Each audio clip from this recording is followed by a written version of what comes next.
You hear that continual tick-tock from that man-made clock. It's only one of a few constant entities that has prevailed over its numerous enemies, or has it? So how can we explain the unexplainable? It's like trying to hold a second in your hand. It's simply unattainable. The sound that a clock makes, sometimes it keeps me awake because it's a continuous reminder of my past, present, future. So sometimes I'm inclined to ask myself that age-old question. You see, I realize that time is moving. Its greatest enigma is in which direction? It's a perplexingly persistent, perpetual. Most say that it never changes.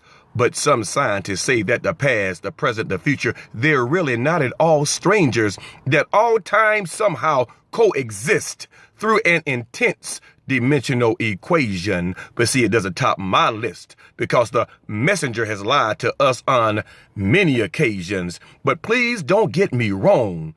There are a lot of things that are not clearly stated, but once they are brought forth and debated, like all of the inventions that my ancestors created, it led many of us to believe that, wow, we've finally made it. We had our first real black president, and we were congratulated, and he kept the Republican Party on their toes and highly irritated, so they railroaded the majority of his moves, so he was also underrated. But the racial tension that it caused had to be recalibrated because most of those blue states have now turned red.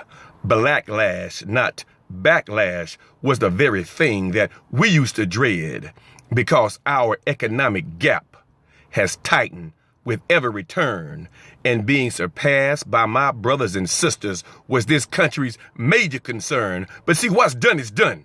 We can't roll back or turn back unless it's spring or fall, and we need to renegotiate that man-made contract because time keeps on slipping, as the song says, into the future.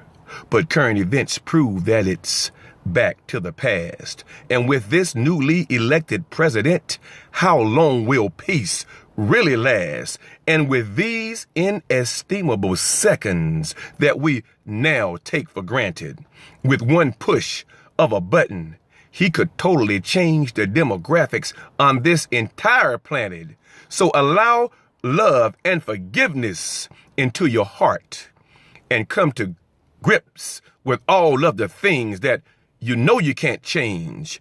A simple "I'm sorry" is a great start. And please quit playing those old school blame games. And please, please keep in mind that there's a lot of hatred that we would just love to bind. But you better pick your battles wisely because it's impossible to fuck with time.